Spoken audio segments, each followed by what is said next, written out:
Welcome back, and we're going to finish up our scene.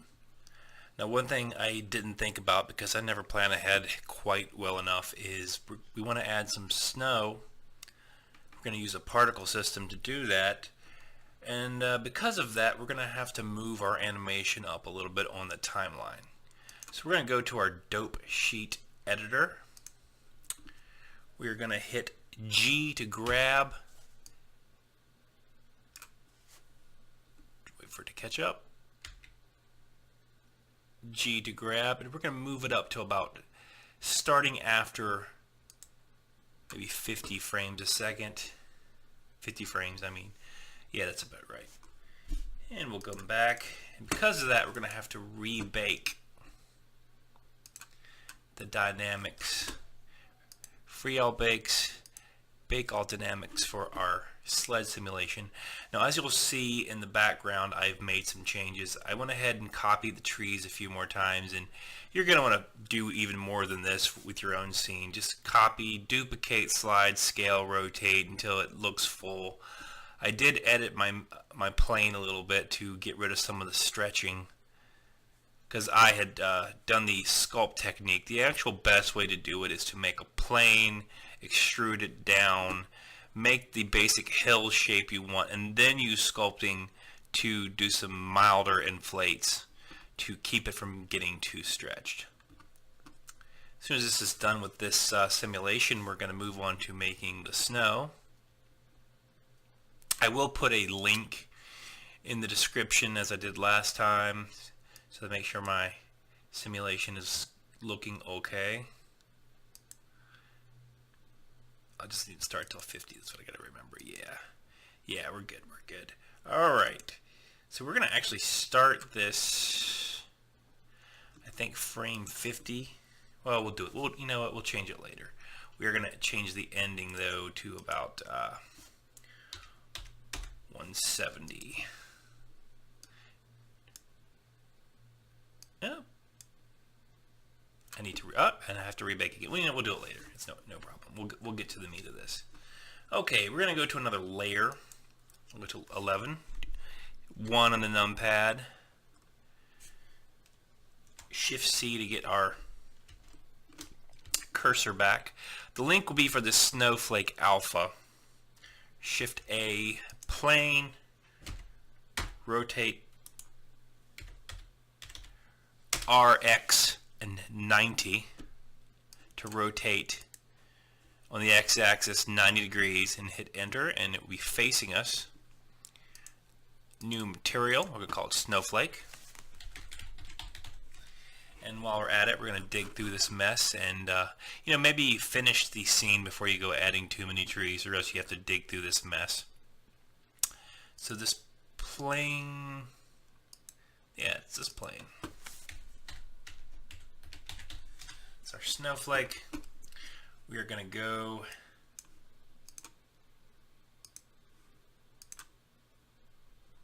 to the node editor.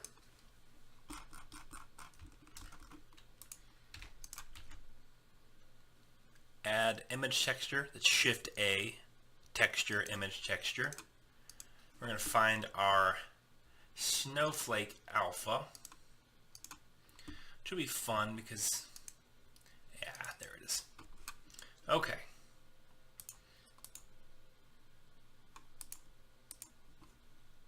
I don't know what's up with that sun. Okay. Shift A, mix shader. Shift A, shader, transparent.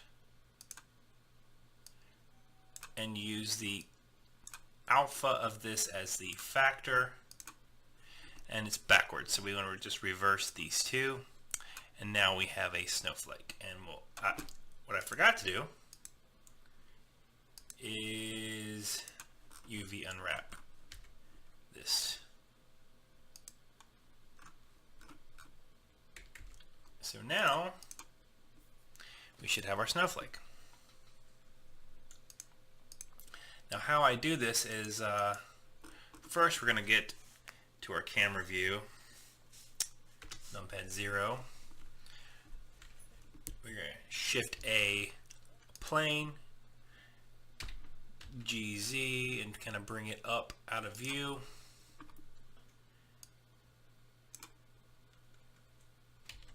Scale on the y-axis a little bit. We're going to get this working before we do anything else, and then just to make sure that everything's facing the right way, and then we'll fill the scene with it. Now, you know what? No, you know what? I'm going to change my mind on that, and we're going to go ahead and extrude it out.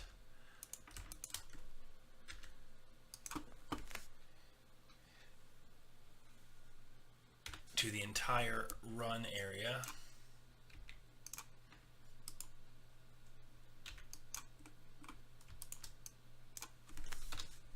Let's make sure it's never in view of the camera.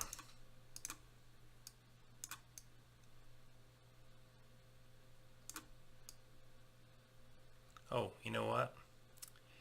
It would help if I started that on the first frame instead of the middle, but that's okay, no biggie.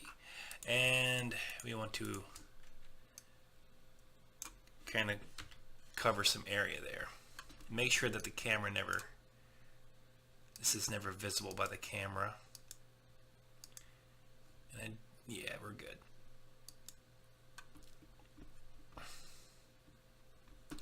Now that we know that it's got the right area covered, we're going to move this object, M, to layer 2.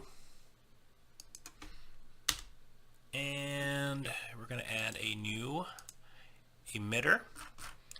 We're going to change it to object, and under the duplication object, we're going to choose duplicate object. We're going to scroll down until we find our snowflake.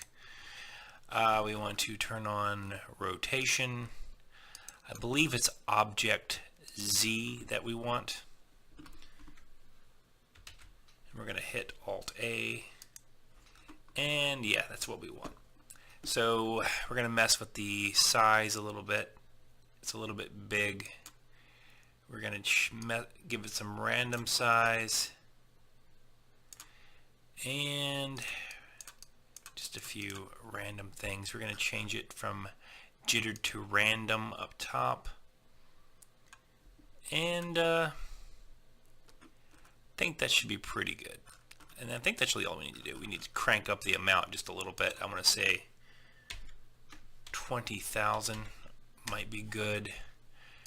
We want to start at 1, end at, let's say 400, a lifetime about 400.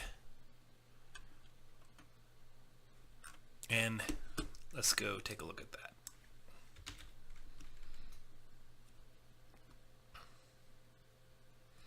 And that might be a little much. You know what? Let's extrude that further.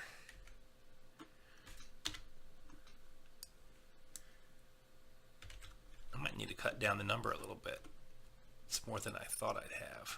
But let's take, you know what? Let's pause it and just go to rendered, and yeah, it's actually not bad. It's up to you. You can cut back the number, or you can keep it that heavy. I'm going to leave it as this. Actually, I think that's okay. And this is why we moved the animation up to about 50 frames, because you won't see a full snowing until at least 40 frames. So now we'll be good. Okay, now I'm gonna rebake our free all bakes, bake all dynamics. Okay, now I'm actually back.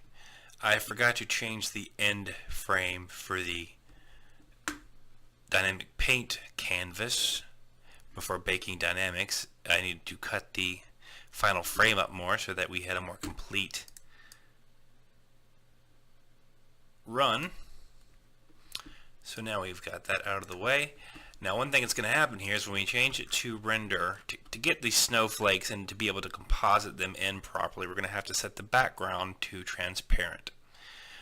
You could just leave them all on the same layer and render this, but the reason I don't do that is the snowflakes don't really top, and I really want to composite them separately.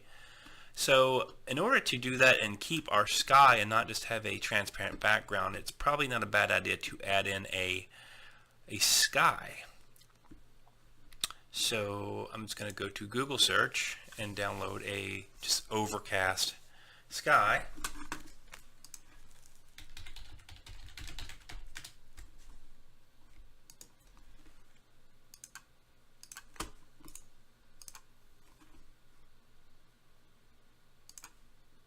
And I'll download the first thing that I come across. And so now I'm going to add that in on, I'm going to put it on its own layer. Well, we're going to move it to layer 1 so we can see it. We're going to add a plane, rotate it on the y-axis 90 degrees.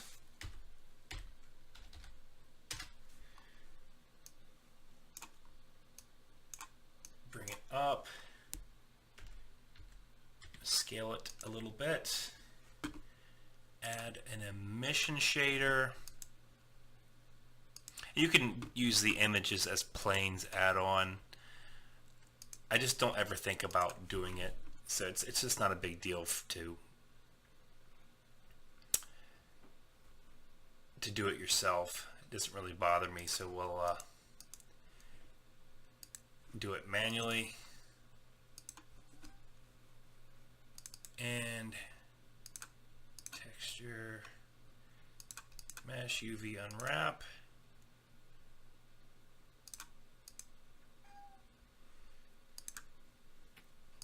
Try image editor and see how that's.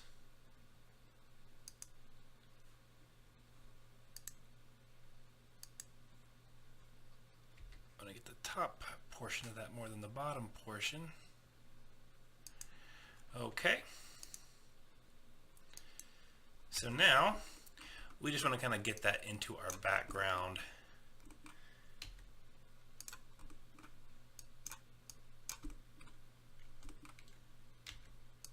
Scale it up very big so that it covers the majority of our journey.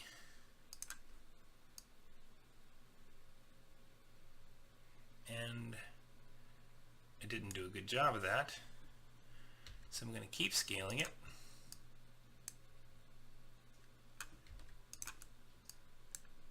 And we'll kind of see how it looks. No, not bad at all. Even with the sky, I want to be able to composite it, so I'm going to move it to its own layer. Also so that it does not block the sun on these scenes as well. That looks fine. You can bring it down some if you want. I'm going to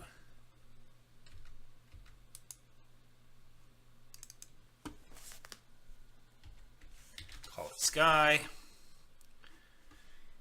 Move to layer 3. So our snow's on layer 2, that's on layer 3, so we need to set up our compositing. First render layer is just going to be our hill. It's going to just cover layer 1, and we'll exclude every layer that's not layer 1. So then our next layer will be the snow. It will be just layer 2 and exclude everything that is not layer 2. And our third and final layer will be layer 3, call it sky, and exclude everything that's not layer 3. Okay, so hold shift to select all 3 of these layers at once. We're going to do a quick test render. Hopefully it's quickly, because I don't think I have the samples up too high at all. Oh, yeah, no, I did change that good. Now on GPU, I kept it simple. When I did the fully featured one, it took about 4 minutes per frame. So this shouldn't take long at all because we're doing it half quality at very few samples. Okay, now we'll go to compositing. We're going to go to our node editor, change it to compositing. We want to use nodes and backdrop. Shift A for an output viewer. Hold Shift while you click over that to split it and add it to the viewer.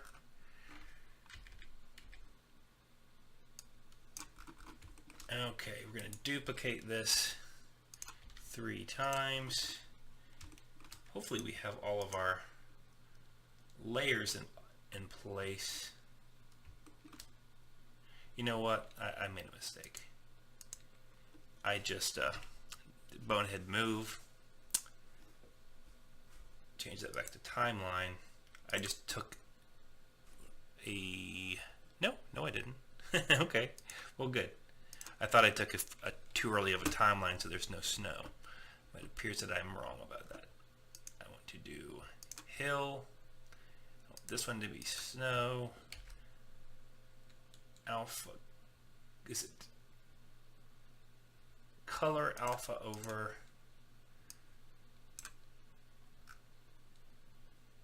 not seeing the snow? And that's a problem. Go ahead and do our next alpha over and make this one the sky to make sure the sky's in the right spot. So the bottom one goes behind, which is what we don't want for snow.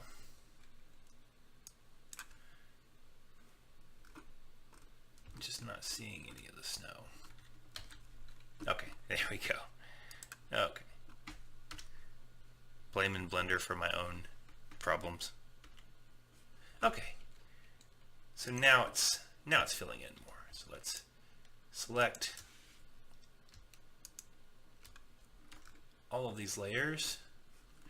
Now we're going to do a quick render, and I'll try to edit this out to spare you as much as humanly possible. Alright, so we see our snow on that compositing. Let's need to go into our node editor. I'm not entirely sure I did yeah, we reversed those to make that. So what I want to do here is want to add a color RGB curves to the snow. Really kind of make it pop. I want to add one to the sky. I actually want to darken it a little bit.